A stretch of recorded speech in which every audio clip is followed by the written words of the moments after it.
Future Warrior, Earth's Children. Chapter 11.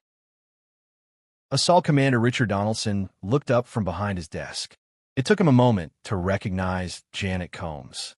Janet Combs had once served on the UES Cerberus and was its sole survivor after being rescued on Pavonis Prime.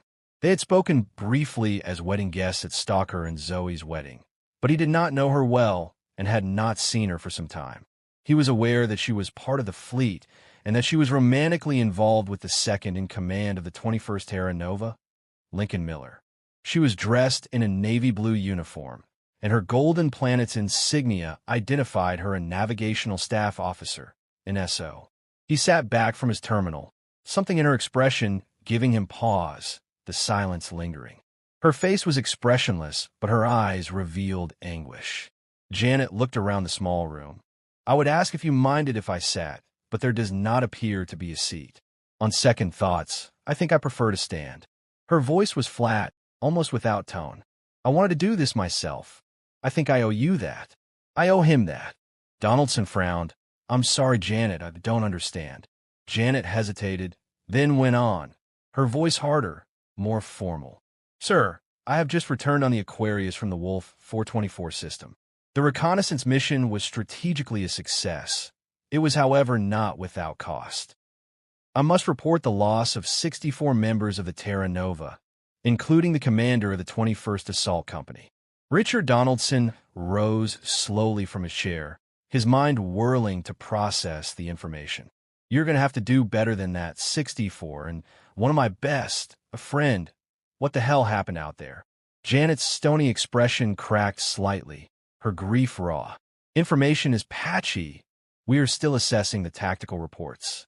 Forces were landed and sought out the enemy. It appears that the enemy was fully prepared for our landings and drew them in before springing a series of well-coordinated ambushes from concealed positions. The transports then came under heavy fire from concealed heavy weapons. Losses were heavy." Donaldson cursed. He knew the mission had been risky, but what mission in wartime wasn't? His thoughts turned to Zoe. It was one message he did not want to send. "Where is he now? I need to see the body." For the first time, Janet's facade cracked, her face flashing grief. Some units were cut off, overrun, and were unable to be retrieved. "He was with Papa 5-7. None returned. Data from the unit's EEA that we were able to track prior to leaving the system indicated they were all killed in action." "You left them there? Left my troopers there? I don't know how you operate in the Navy, but we don't abandon our fallen." Donaldson snarled. "We had orders," snapped back Janet. "We did not have a choice." Donaldson took a deep breath. "I know, I'm sorry, Janet. Poor Zoe. What am I going to tell her?" Janet smoothed down her uniform, regaining composure. "We will tell her together." General Jacob de Veers watched his breath mist as he breathed out. The warm breath formed small clouds that in the still air that swirled and almost seemed to be alive, to move with purpose before disappearing. Watching the swirling shapes disappear seemed an apt metaphor to de Veers. Life was fragile and fleeting. He had been thinking on mortality more lately. Information from decrypted communications and deep reconnaissance assets showed that the Deimos were now largely a broken force. The defeat of their naval forces had switched the focus to a ground war as the Deimos dug into the worlds they held and fought hard for every inch. The reason behind the invasion was still clouded in mystery, even as their tactics, based around rapid decapitation strategies, had been clear. Information was also coming to light on their point of origin, but the exact reason, beyond a culture that seemed to thrive on war and incorporated a discernible honor code, remained just out of reach. De Veers had some thoughts based on the available evidence, but it was not yet enough to justify implementing action in response. The threat for Earth's internal enemies was also declining. The Red Legion was being ruthlessly exterminated. Sleeper agents, cells, and sympathizers had been uncovered at all levels of the United Earth government and military, but slowly but surely the hemorrhaging of information and resources was being choked off. Still, de Veers reminded himself, as with the Deimos, this was when an enemy was at their most dangerous, just before the end. De Veers shifted his weight, and unconsciously rubbed his hands together. He had always preferred the cold. There was something about it that cleared the mind and made you feel more alive, more attuned to the rhythms of life. De Veers looked across the silent room. The body bags were laid out in neat rows, each laying in state on the cold floor unremarked, but not forgotten. De Veers knew that even as he stood with them, that in a far-off place that few, if any, would ever see, their names were being collated, and preparations made to add them to the memorial that held names of the others who had given everything in the unending silent wars. The wars that went unremembered, but had continued unceasing for generations. And like all wars, there were casualties. De Veers mourned them all in his own way. He would never shed a tear, but he would never forget, and he would never forgive, his desire for vengeance buried deep, a cold, hard shield. De Veers had long grown comfortable with sending young men and women to their deaths. It was what leadership required. Blood was the currency of freedom. It had always been that way. What some had, others wanted. What some believed, others declared heresy, and power and wealth corrupted. De Veers lived in the space between the light and the dark, where the world was gray, and weakness and sentimentality was not something he could afford. The silence was abruptly broken as a door opened and another person entered, slowly walking through the silent morgue with awkward steps that echoed off the cold stone floor. De Veers did not look up and instead allowed his mind a rare moment of idleness, focusing his attention on the far wall, where a slow drop of condensation ran down the wall, the small droplet weaving an uncertain path downwards. Drawn by gravity, the slow but inevitable descent of the droplet seemed the only life in the morgue. De Veers allowed himself to glance sideways at the other living occupant of the room. "You are supposed to be in hospital. You are no good to me half alive. It is a miracle you survived it all. Took them hours to dig you out. I will not rest while that bastard breathes," Pierce said flatly, his voice devoid of doubt. De Veers reached into his jacket and took out a small silver flask. He examined it for a moment, and then passed it across. "Have a drink." Pierce opened it and took a sip, followed by a second longer one before silently passing it back. De Veers examined it once again. It was exquisite craftsmanship, an antique already over 200 years old. Despite its age, the flask shone brightly, the surface polished to mirror shine. "My son gave me this." Pierce looked out over the rows of body bags. He knew most of these people. Most were support staff, office workers, accountants, technicians. Others were highly trained members of his team. Handpicked, the best at what they did. Hard if not impossible to replace. De Veers put the flask away and looked out over the neat rows. Whether they wore body armor or a suit and tie, they knew the risks. Pierce nodded. "I have to give him credit. He beat me. I didn't see it coming." "It's what he does," stated De Veers flatly. "Don't feel too bad. He paid for the vintage whiskey you just drank, and tomorrow is a new day." De Veers turned and began to walk towards the door. "We can afford mistakes, Pierce. He cannot afford to make even one. The hunt goes on, and there will be more blood before it's over." There was only blackness, dull, dark, and fuzzy. Everything was jumbled. Reality seemed unreal, translucent somehow.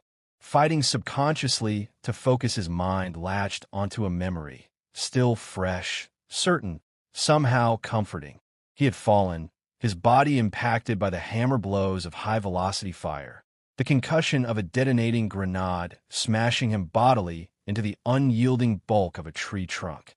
He had tried to open his eyes, struggling to see, to react, to fight, everything out of focus, no noise penetrating his concussed mind. He felt himself shoved bodily over, a dark shape appearing above him, a sharp, harsh voice tunneling through the haze. "Terra Nova," it spat. He felt a swift kick to his side, the pain seeping through the fog of his confusion. "He's alive! Take him!" Stalker did not know if this was a memory or the present. Was he dying?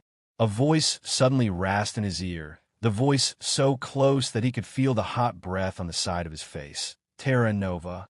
Stalker's eyes snapped open, a sudden injection of adrenaline burning through his dazed thoughts. As his eyes adjusted, he saw walls of carved earth, The cool air smelled of damp earth and fine powdered dust, and tubes that emitted bright antiseptic light ran along the ceiling. The chamber was large and contained several unoccupied beds and unmarked metal crates staked in piles.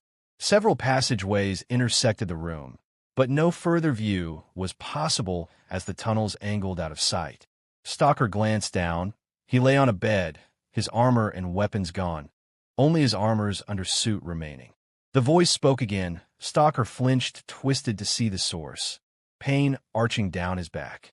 Standing in the corner behind him was a figure in long, sweeping red robes, lines of glyphs etched into the fabric. The man's face was plain, almost kind, his head shaven, but his eyes twinkled like small dark stars, both intelligent and malevolent at the same time. Stalker knew he was in trouble. He recognized a priest of the Red Legion when he saw one, and immediately he began to work to calm his breathing, his mind reaching instinctively back to his training. Focus, assess, resist, escape, evade, live. The Red Legion priest waited, radiating patience, not speaking again as Stalker's memories came crashing back. They had been ambushed. Fire from concealed positions came from all directions. Deadly crossfire and pre-planned kill zones had cut the reconnaissance force to pieces. The soldiers around him had screamed, cursed, yelled defiance, but there was no cover and the enemy fire had been merciless and accurate. They had walked into jaws off the trap, and it had snapped shut. Stalker had known that the only way out was forwards and charge the nearest enemy position while hosing it with suppressing fire from his ASBR. Some of those around him had followed, but the enemy fire was murderous. As Stalker charged, a round slammed into his thigh, sending him sprawling. Struggling to his feet, a burst of enemy fire cut across his chest, and all the air flowed from his lungs. Acting more on instinct than conscious thought, Stalker had once again tried to rise as a grenade detonated only feet away, the memory ending in blackness and pain. This world is green above, and the stone and rock gray. So unlike the red rock of home, home is important, don't you think? Stalker just looked in silence as the Red Legion priest moved around to in front of him, gently feeling the tension against his restraints, the weakness in his limbs. He had been drugged, he was sure, the physical restraints adding a safety layer in case chemical restraints failed. Your division's name means new land. That is what you do, you know. You take land from others. You sell your own lives like a prostitute sells their body. You are thieves who murder others just for defending what your masters want you to take. How does that make you feel? How is your honor these days? Stalker just stared back in stony silence. The other man's face did not twist or become angry. He just continued to speak with the tone and patience of a teacher talking to an unruly student. Did you know that our terraforming technology was stolen from designs uncovered on Mars and other old alien colony worlds? The bones of an empire long passed out of existence before the first human walked. The Deimos are just the latest in a long line of races to cast their eyes on our little insignificant system, a system they once controlled before internal strife meant it was abandoned. An insignificant outpost in a remote border system, a no-man's land between competing powers.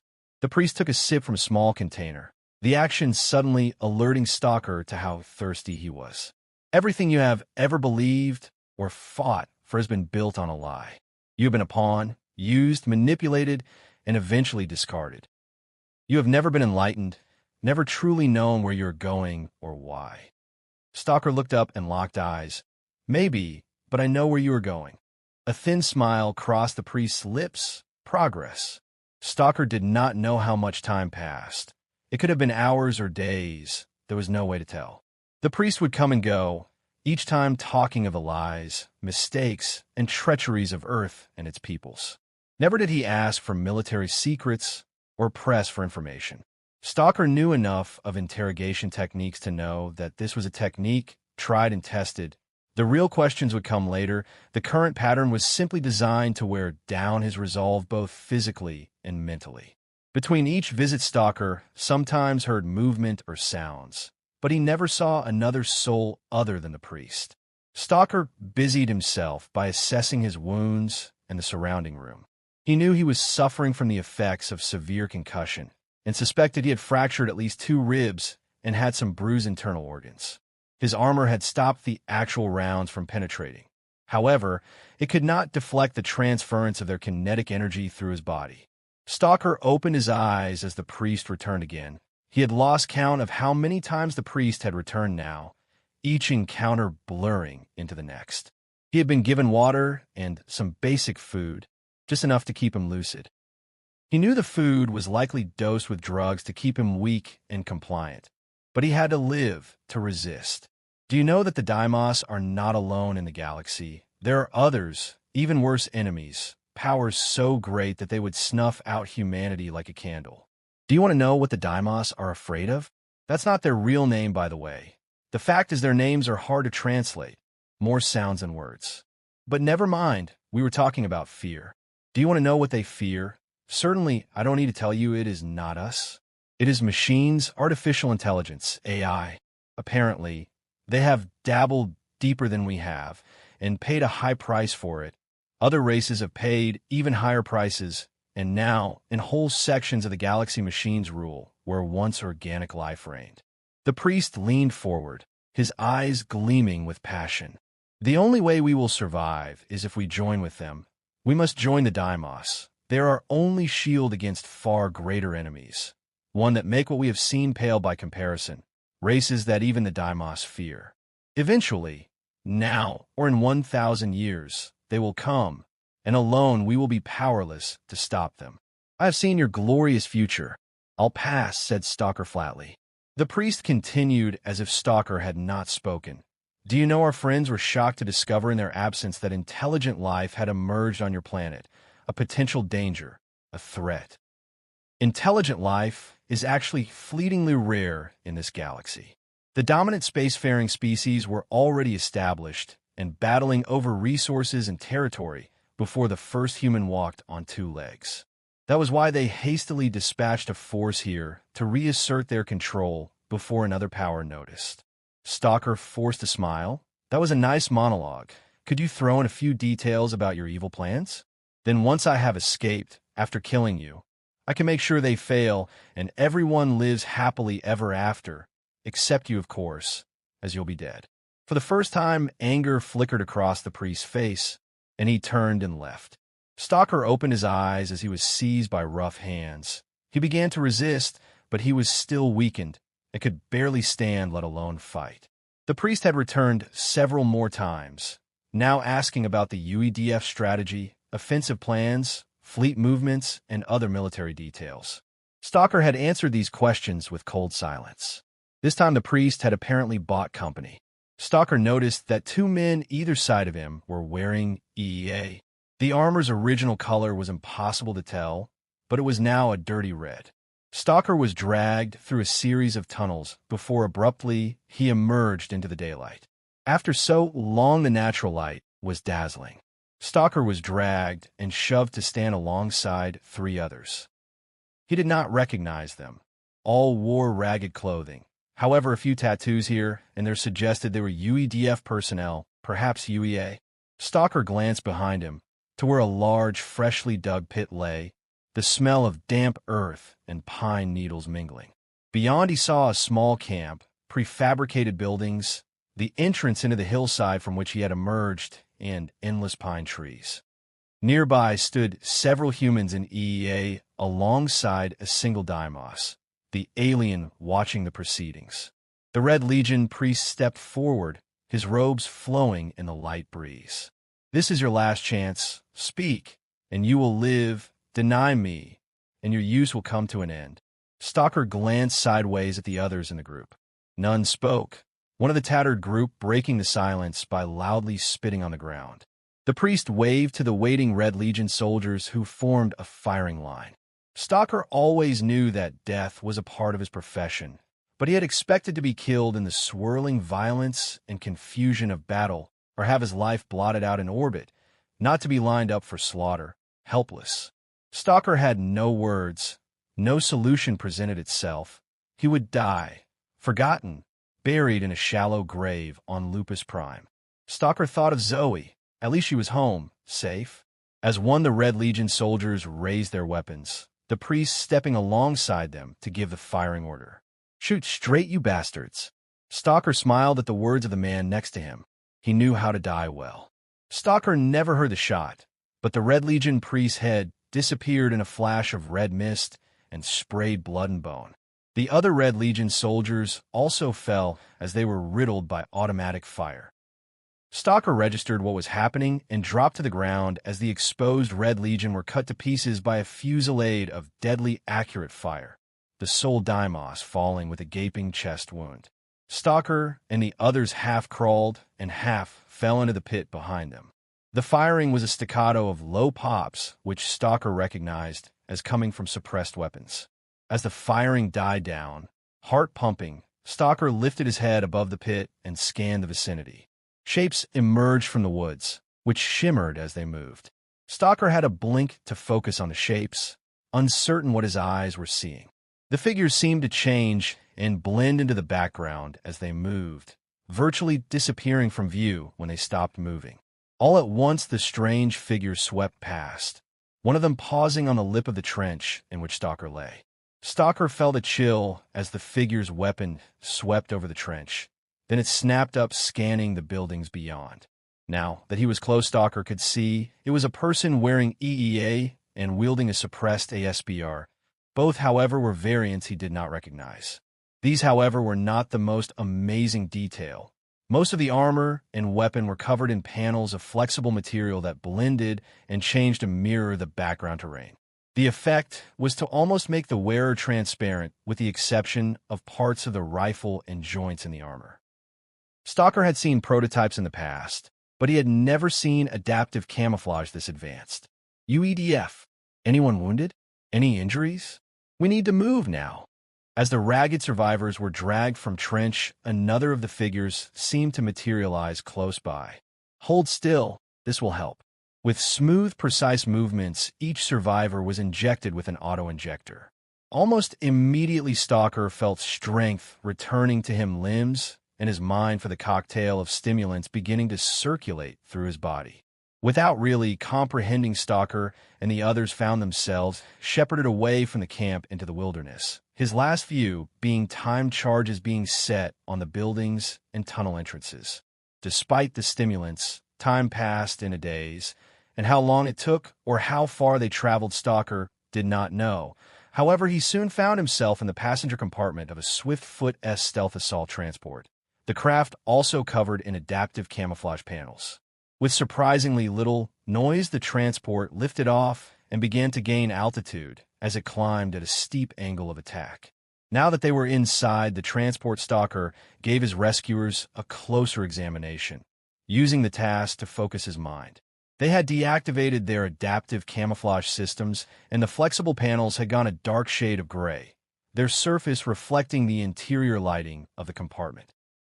The soldiers bore no insignia, but Stalker knew special operations operators when he saw them. USOC included numerous special warfare units, from large-scale commando forces to all manner of elite small units with varying specialties. These appeared to be from a deep reconnaissance unit, an elite within an elite. The force was 12 strong and were busy checking their equipment or quietly watching their guests, weapons held casually but close. One of the USOC operators came past and took a sample using a DNA typing device. Stalker recognized the procedure. They wanted to confirm identities. No one was taking any chances these days. After a moment, the USOC operator nodded and moved on. Stalker reached out his hand to the nearest USOC operator. USOC? The broad-shouldered operator turned the dark lenses of his modified EEA helmet to Stalker, then accepted the offered hand. His voice, when he spoke, sounded slightly metallic coming through his helmet speakers. Yep, you. Vinci Wistrici Terra Nova. The operator nodded. Good to see you, brother. The operator leaned back and let out an audible sigh. You are all we found alive. We have been operating on Lupus Prime for over a week. Damn miracle we found you at all, given how long it's been. Stalker frowned. How long has it been? A month since the initial system reconnaissance action went to shit. Stalker swore. What the hell took so long? The operator shrugged. We received orders to deploy within days. It took a careful week of dodging the enemy to sneak into the system. We had to search the old-fashioned way, low, slow, and the Mark I eyeball. These bastards are very adept at picking up any active sensors or electronic signatures, and they were conducting regular sweeps. Either they suspected we were in system, or they thought some of your lads escaped the trap. Stalker nodded and sat back. Thank you. I know you did your best. I owe you. If you or USOC ever need anything, don't hesitate to ask. The Terra Nova remembers. We pay our debts. The USOC operator nodded seriously. He knew that Stalker's words were no idle boast. Stalker stepped off the ramp of the shuttle and onto cold steel deck of the HSDS. It had been a lengthy trip out of the Wolf 424 system. The Swift-Foot S had returned to a UEF destroyer, the island-class UES Nauru, which was running cold and quiet on the edge of the system. The destroyer had then waited for another ship to arrive that had been carrying a second USOC deep recon team, conducting other operations in parallel. The ship then left the system as quietly as it had entered it. Several times during the trip back, they had to alter course to avoid enemy ships, and several days passed during which Stalker had his wounds treated and regained his strength, the time passing slowly in the void. Waiting at the foot of the HSDS ramp with a frown set in place like granite was the gruff visage of Lee Waters, Company Intelligence Officer CIO of the 21st Terra Nova. Do you have any idea how much of a pain in the arse you are? Stalker nodded. Pretty sure I do, actually. Waters swore. This is the second time you've been killed in action. That's a lot of paperwork for the command staff, plus all the money the good taxpayers just spent getting you a nice boat ride home. Stalker laughed. I'm sure USOC and the Navy weren't in system just on my account. Waters started walking and Stalker fell in alongside. Don't be so sure of that. Word is that Alpha 1 himself put in a call to the head of USOC personally to get the go-ahead to conduct a search and rescue operation on Lupus Prime. Apparently, Zoe contacted him directly. For what I hear, it seems she was convinced that you were alive and needed rescuing. Stalker felt his breath catch a bit in his throat. Is she okay? She is fine. Found out days ago that your dumb arse is alive. Seems she was even happy about it. Lord alone knows why. You aren't much to look at, Waters growled. Thanks, Lee. Don't thank me. I didn't bloody send them. Still, it's good you're back. Not sure I could work for your second in command. Stalker smiled. So, CIO, any new intelligence for me? Are we winning? To Stalker's surprise, Waters stopped. We aren't losing. A big push is being prepared, but we will be on the sidelines of it from what I hear, strategic reserve. As we expected, Deimos forces are falling back and converging towards Wolf 424 A and B and AD Leona systems. The lines are solidifying and they're digging in, forcing us to engage their entrenched ground forces while their remaining naval units largely avoid contact unless they have a decisive advantage. You check your messages, maybe send a few, then I will get you up to speed. Also check in with your second. He might have something useful to say. Unlikely, but it's worth a try. Without another word, Lee turned and walked away. Stalker smiled, and taking his advice, went to seek out the 21st Terra Nova's second in command. Link was mired in administrative work, and Stalker found him behind a desk in a corner of the HSDS's command deck, staring intently at a terminal. Heard you were back aboard. I would have come and joined you, but there is no rest for the wicked. Stalker smiled. It's good to be back, Link. For the first time, Link glanced up. You know this wouldn't have happened if you let me accompany you. Every time you go off on your own, everything goes to hell. Stalker breathed a deep breath and sunk into a nearby chair, staring into space for a moment before replying. I wish you had been. Link was a goddamn disaster. 64 troopers we lost. I would have been 65 if USOC had turned up a few minutes later. I had made my peace with it, was my time. Well, Zoe and a lot of other people are very glad you were wrong, stated Link flatly. Stalker nodded slowly. The ones we lost, Link. Did you know any of them? Link leant back in his chair. Yeah, a few of them. Link's voice softened slightly. Do you need a break, boss, to go and see Zoe? No one would think any less of you. I know, I'm fine. It's just Zoe and now me. We both seem to be running out of lives.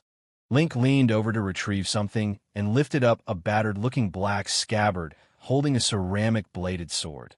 complete with a piece of wispy material attached to the hilt. Stalker was frozen in complete amazement, unable to speak. "It seems," said Link, motioning to the sword, "that USOC are still fond of collecting mementos when they go on tour. When they found out who you were, and that you're the crazy Terra Nova who carried a sword into battle, it seems they decided to return it. This arrived shortly before you did, with compliment from USOC Team Echo 12, your knights in shining armor." Stalker gripped the dark lacquered scabbard, not trusting himself to speak. Link turned back to the terminal. "Now go send a message to Zoe. She will be waiting, and I think you have made her wait enough." Stalker walked to the medical quarters, quite glad that the final psychological and physiological tests were now complete and he could get back to work. The days had passed in a blur of appointments, debriefs, and lengthy messages to Zoe interspaced by precious little sleep. The UEDF main force was closing on the Wolf 424 system. The decision had been made to push the Deimos lines beyond the perimeter of the system. That meant taking the planet of Lupus Prime and the large moon Canady. It was attritional warfare, pure and brutal in its simplicity. The UEDF could not afford to leave the enemy with a strong position behind the front line, so the system had to be taken. The Terra Nova would not take part. After the preceding months, it had been deemed a reserve formation until it could be reinforced. Stalker knew that discussions were taking place at the highest levels as the division's future. They would find out soon enough. For now, all that remained was to wait and watch. The attack on the system involved the commitment of large-scale ground forces in the form of heavy divisions of the UEA.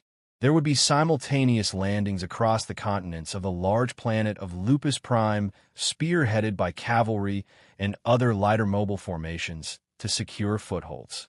These would be quickly followed by the heavy armored and mechanized divisions.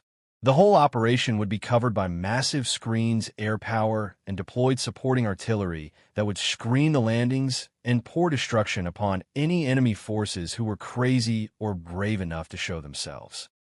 Simultaneously, the moon of Canady would also be taken by storm with a multi-divisional assault. To screen the operation from any orbital interference, the UEF would sweep the system clear of the enemy and carry out several diversionary operations across the battle space to further draw away and enemy shipping. Stalker was not overly concerned about the prospect of Deimos naval forces interfering with the landing. The war in the Void had swayed decisively in the UEF's favor after the Battle of Maiden Port, and the Deimos fleet had never recovered from its defeat there. The Deimos ground forces on Canady and Lupus Prime were in a hopeless position and would be battered into submission. It just remained to see how much of a price in blood they would make the UEDF pay before they were silenced. Stalker considered the Deimos tactics from the available intelligence. The Deimos were hoarding the few remaining mobile space-based assets they had, and were instead using their comparatively larger ground forces to slow the UEDF advance in a Deimos-occupied space. The intelligence behind their motivations was inconclusive. They were undoubtedly taking heavy losses by forcing their ground forces to fight attritional warfare with little support. It bought the Deimos forces time, but also bled away their already finite strength. Were they waiting for reinforcements? The initial Deimos attempt to take Earth in a rapid strike appeared to indicate that the Deimos were resource-constrained and either lacked additional forces or were at the end of such lengthy supply lines that communications and reinforcement were impractical. This, however, was not certain, and the thought of fresh Deimos forces flooding into friendly space unexpectedly made Stalker's skin crawl. That said, Stalker did not think a sudden rush of Deimos reinforcements was likely. To him, their tactics appeared to be infused with a strain of desperation and a stubborn determination to fight until the end. The Deimos, from all observations, were a warrior culture, and Stalker could not blame them. Would the UEDF have ever surrendered? Would he? Even if the odds were hopeless? Stalker knew the answer. The war would go on until the bitter end, and lives would continue to blink out of existence amongst the cold and unforgiving stars. The darkness on the edge of the Wolf 424 system was lit by a rippling series of flashes as the UEF forward elements exited faster than light travel. At their head were the ships of the forward scouting force led by the City-class cruiser UES Damascus. On the bridge of the Damascus, Commodore Sandra Jansen was wearing her trademark stern expression all under her command knew well. "Ma'am, sensor sweep is not picking up any enemy vessels." Commodore Jansen nodded to the bridge officer who had spoken. Her gaze remained fixed on the sensor displays in front of her. They confirmed it, no enemy in sight. The silence on the bridge stretched out as the scouting force advanced. The orbs of Carnivora, Lupus Prime, and the smaller Canady growing larger in the distance. As they drew further into the system, elements of the scouting force split off to sweep the system, including searching closely for any enemy ships hiding in the sensor shadows or the system's celestial bodies or lingering in low orbit where sensors would have more difficulty detecting them. After a while, reports began to stream into the Damascus. No sign of any enemy shipping. The system appeared clear. The frown on Sandra Jansen's face deepened. "Signals traffic?" The reply came from across the bridge a moment later. "Enemy encrypted signals traffic is present and is spiking. They know we are here. We are also picking up small objects in orbit of both Canady and Lupus Prime, classify as possible satellites. No emissions. Systems are probably optical with point-to-point burst communications. Classify as possible recon satellites." "Or mines," another bridge officer chimed in. Commodore Jansen processed the information for a heartbeat before replying. "Keep the fleet clear. No need to take chances, Colonel. Have your ACE deploy and neutralize all orbital targets. Have them engage at range. I don't want to lose any aircraft to point defenses. Regardless of what they aren't ours, so I want them destroyed." The UEMC colonel commanding the Damascus's embarked aviation combat element of F-55 Dark Star Space superiority fighters saluted and proceeded to order the deployment. As the Marine fighters deployed, the Damascus signaled the UEF fleet waiting on the edge of the system, and the retaking of Wolf 424 began. The UEF heavy elements deployed in around the system in a carefully choreographed ballet. At the system's edge, powerful task forces led by battlecruisers prowled. A core battle fleet of heavy units formed in the core of the system, while scouting forces established a distant screen beyond the system. Closer in, light forces dedicated to cover the landing elements closed with the two objectives and provided close support to the vulnerable transports. As the landings commenced, Commodore Jansen found herself watching intently from the large viewing deck. The Damascus had taken up her assigned position near the moon of Canady.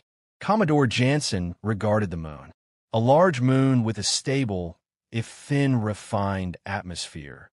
It was an ugly ball of rock the color of faded rust, with visible mountains and ridges with grayish peaks. It contained several surface and orbital facilities, long since abandoned, including the foreboding mass of the atmosphere processor. Also, visible even from orbit were huge scars left by mining operations. The great working now dark pits where shadows lingered in the pale light put out by the system's twin dwarf stars. Beyond Canady, the gas giant Carnivora also seemed to hang brooding, as if it resented the imminent intrusion onto its moon. Sandra Jansen had seen much of the known galaxy in her naval career, and this place certainly looked and felt like one of the least inviting or promising places she had ever had the distaste to put eyes upon. As she watched the landings began, although she had no direct role in the ground landings beyond providing perimeter cover for the transports involved, Jansen was exceedingly thorough and had reviewed the invasion plans for Canady. The landing zone, a large relatively flat zone in the northern hemisphere, would be seized and held initially by two UEA divisions, the 68th and the 11th. They would defeat any local forces and secure a corridor large enough to ensure the successfully landing of follow-up mechanized and armored forces. To maximize the chances of success, the two divisions would be reinforced by an independent armored brigade and an independent mecha battalion. This would provide the initial landing with a powerful mobile armored element to respond to any rapid enemy armored attacks. Additionally, significant UEF aerial assets would also be on hand to ensure local control of airspace over the landing ground was secured and provide close air support for the ground forces. Once the landing zone was secure, the initial UEF aerial umbrella would be expanded in targets of opportunity, such as enemy artillery, air defenses, or exposed units would be engaged. Heavy UEA mechanized and armored divisions would then be landed in force to begin major offensive operations. As Jansen watched, the first assault transports began to deploy, the transports and their escorting fighters plunging into the thin atmosphere. Whether the Deimos had forces in the region who would contest the landing was unclear, the Deimos proving elusive as ever. Even as she watched, however, Jansen saw a distant, noiseless flash, which marked the death of a transport, and likely all of those on board, as long-range Deimos air defenses began to engage the assaulting UEDF units. The Deimos defenses continuing to pour fire at the vulnerable transports until being swamped by the furious UEF escorts. Jansen watched impassively as the transports disappeared from visual range. The fighting continued once the transports were on the ground, enemy artillery opening fire upon a landing zone, and scattered Deimos ground forces launching local attacks. Listening to the TACCOM, Jansen coolly waited. She had seen so much death and loss, and Jansen realized that she was becoming immune to it. Was that what happened, she wondered? Death just another daily occurrence? A distant family's ultimate tragedy, just another statistic? She recalled a quote by a famous military leader from Earth's past that had stuck with her as staff college. It is well that war is so terrible, otherwise we should grow too fond of it. It seemed apt, the meaning of it reaching across the ages from when it was first voiced on a bloody battlefield centuries before. Humans had always engaged in warfare. Some of the earliest human remains have been found with stone arrowheads embedded in the bones. Generations of bloody conflict that had honed and shaped human evolution, created great societies, and destroyed them. Only now humans were dying for the first time by the hands of another species, one not from Earth, one that had not been grown and shaped under the warming light of the sun. What had their evolution been like? Were all advanced species destined to destroy themselves and one another, becoming detached from the reality of cost? It was surely a question over which a new generation of scientists and philosophers would spill a lot of ink. Slowly, the fighting on the surface died away, and local superiority was achieved as long-ranged enemy weapon systems capable of targeting the landing zones were eliminated or stopped firing to conserve limited ammunition. Into the breach, heavy transports now began to deploy the leading elements of the main strike force. The first battle was largely over, but soon the campaign would begin in earnest.